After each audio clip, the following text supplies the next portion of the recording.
What is going on YouTube? Welcome back. We have a really cool video right here. The Nike AirTech Challenge 2 Laba. My favorite, absolutely favorite tennis shoe, tennis model, colorway and model of all time. Worn by Andre Agassi, obviously. And I gotta give major shout out. These were hard to get. The resale for like a OG, it's a quick strike, so they were hard to get. Very limited. Shout out to Marco, my guy in Italy. Backdoor Bodega. Beautiful sneaker. Probably the best retro they've done yet when you're talking about overall materials and construction and all that fun stuff. Here is the box. We have AirTech Challenge Quick Strike with the Laba. Lots of larva. So I do want to talk a second about Quick Strike. This is a Quick Strike. This was a Quick Strike years ago, 2013. So if you didn't hit on these, as you can see, these are way better. If you didn't hit on these, still hold hope. I found another pair like at the outlet months later that they had a general release for 60 bucks. So I actually bought that Quick Strike for a little above retail. These are like double in price practically, you know. So hopefully Nike will bring us more pairs. But first impression, the leather on these is far superior to this. And I also have the general release, like I said. I'll drop a photo in right there.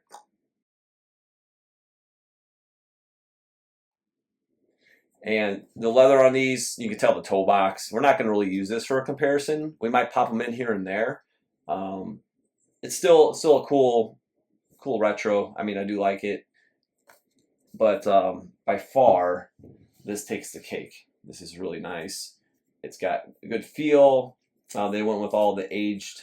Some of it's maybe a little exaggerated, you could say, but overall, it is some really cool stuff. And we have the OG, the original, size 8. So there's a little size discrepancy. Size 8 original, made in Korea. Got the Laba. And the problem is sneaker crack. Lots of sneaker crack. I did not swap these yet. I'm going to swap them. I'm not going to pop them quite in yet. But as you can see, just the width of the box is crazy.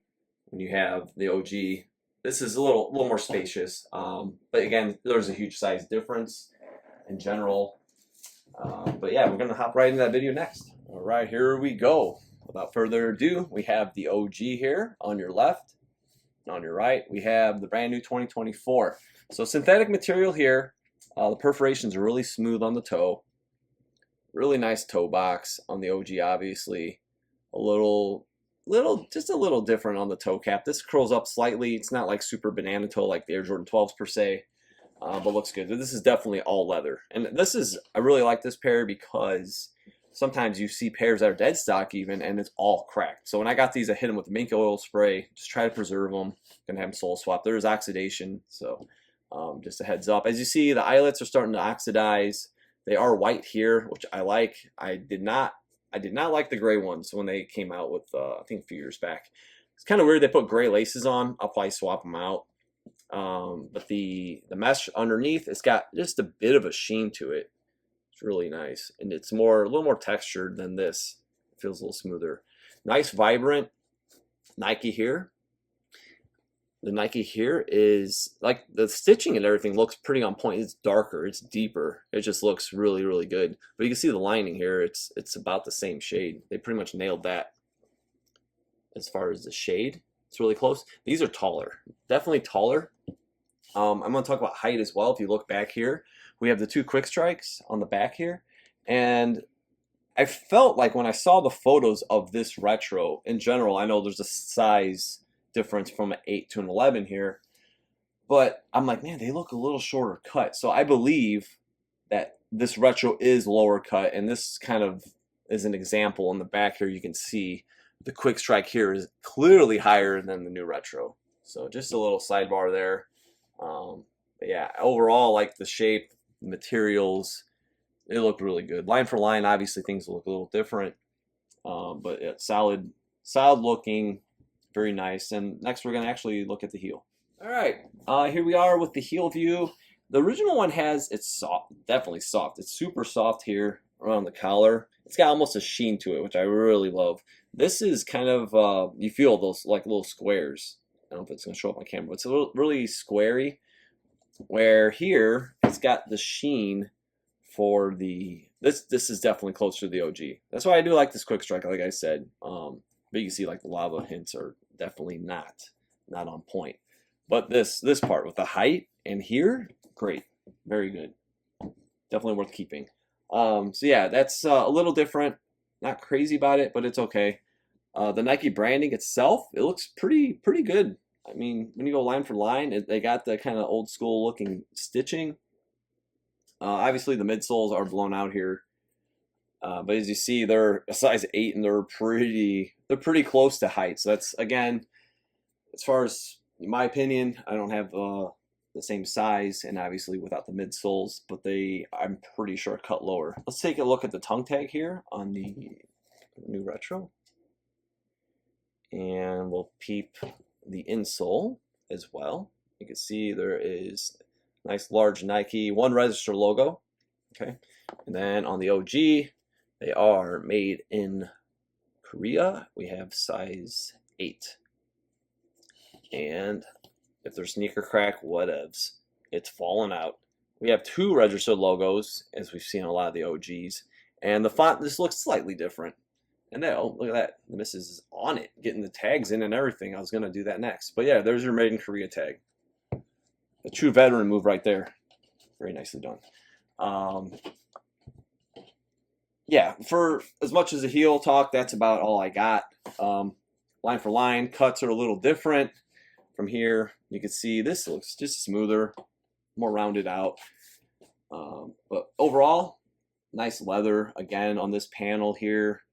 And this is, again, synthetic. You know, the whole thing was synthetic. You had the Durabuck back in the day. It's supposed to be lighter, more breathable, cost efficient, maybe a little more, you know, for Nike as far as producing so many sneakers and all that. But yeah, these will definitely age nicely. All right, toe to toe. This one I believe has a little more toe curl.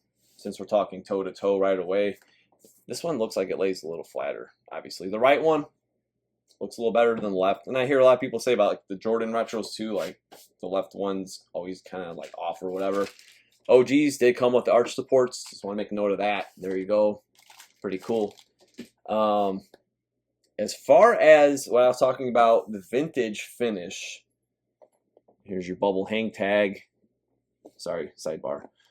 This was kind of weird too, because like they did white on one side and it's orange here, which looks pretty good. It's a little smaller font, as you can see here, but they did a white finish, so I'm not sure what that was all about. But still cool that they came like this, because with that quick strike it was just the thinner plastic, so more true to the OG. But with the vintage finish, as I was getting back to, you can see how like oxidized they made this. And this is a brand new dead stock shoe, right? And this really looks like that early slide I put in with my 2013 retro I've worn a lot. Looks more like this with wear. And the dead stock pair, not so much aged.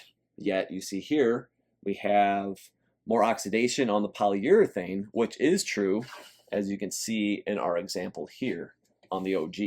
We'll slip this up now so you can kind of see that. So as you can see, what is left is definitely oxidized. And I think even this retro, they made it a little darker. But again, you could have different levels of oxidation, different shades, even in different spots. But they went pretty dark with it. But again, it doesn't look bad. This is a nice looking shoe overall. Line for line, obviously shape is going to be slightly different. Stitching is really, it's like longer almost, it looks like, compared to the new retro. Looks like the spacing's almost, this is a little wider. I like the swoosh though. I think the swoosh is really good. You have kind of that vibrant OG-esque lighter gray, darker gray. Compared to that swoosh, it's kind of murky, a little darker. They put a sheen, I don't know if you can see that. They put a sheen on this one too. Just this feels kind of plasticky. So not too crazy about that. This looks really good. It's kind of got, I know some people are saying it's got like cracked lines in it. Maybe that's supposed to be part of like the whole vintage finish. But overall, I think it looks good. I think the color looks good compared to the original, and we do have some oxidation here, so it's not quite as vibrant. And I, prefer to just leave them as is, not try to remove any of that, because like the black here too, that will flake off. So it's best to just leave it as is. All right, again, you can kind of see the collar height is pretty close when you have a size 8 to an 11. Good examples here with the midsole. You can see it a little closer. This is a little more intact. Thankfully, some pieces are. I shook them out when I first got them. Maybe I should have just left them as is, but I was planning on getting these swapped previously. Definitely deeper, I would say. But again, that could be from oxidation over time, the lava. This definitely matches up more so. This is darker, and this is even darker, I think, a little bit as we look at that. But you can see some light oxidation on that as well.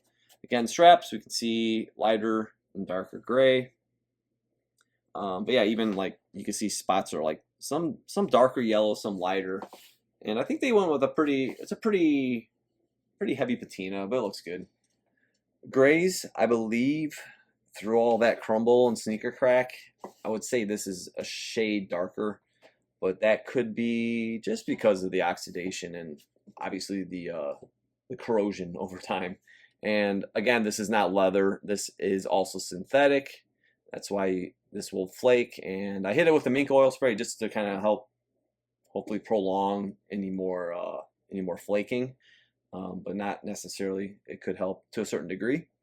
I think this is just the way it's cut. You got more space here, just different. You can see the lines. Like this is just skinnier, and then it gets really wide. Again, there's a size difference, but everything bumped up. You have a lot less space here. Yeah, just cool to see, another angle of the retro versus the OG as we pan back, and we can see the toe boxes. And pretty solid retro, like I said. Really happy with these. All right, as we like to look at the outsole usually, I would say this has just got kind of like an almost neon finish. It's really bright on the new retro compared to the OG here. But the shape is actually pretty on point. Darker gray again, lighter gray. But the shape, sometimes we say that it looks really flat. The way the sole runs, maybe it looks kind of curved somewhat like on the OG Jordan 11. I know the midsole's not here, but the layout and the way that like it would be sitting, it looks, as more sneaker crack develops, it looks like it's really, really spot on with as far as the molding and the shape of the outsole, which is good to see. But yeah, line for line, it's pretty much the same. Obviously, you see a different size scale. The Nike's gonna be smaller here just because it's a size 8 to an 11. All right, that does it for the video. Again, we have the 2024 AirTech Challenge 2 Lava. I am hoping to see more colorways. I know we will eventually see some more colorways, and I have an OG actually coming very soon. OG, not retro. In another colorway, so stay tuned for that. And the midsoles, hopefully, they make transit okay, and they'll be safe. But anyway, we always like to rate our retros, correct? And today we'll do that again. This is a really solid retro, nice toe box, nice leather. Again, shout out to Marco. Thank you so much. I would give this shoe a 9 out of 10. Overall, I know the height, a few little details here and there, like I pointed out. So I think a whole point off is pretty fair, and a 9 out of 10, as nitpicky I can get. I think that's a really solid score. So great retro. I would definitely double up if they have a general release. But yeah, very, very, very good shoe. If Nike has this energy into future Jordans and future Nike, like they did with the Mac Attack, leather like that, leather like this, we're good. Like this is good stuff. All right, so yeah, that's gonna do it. I hope you guys enjoyed the video. Please subscribe. You can follow me on Instagram at OGOrBust, and we'll see you next time.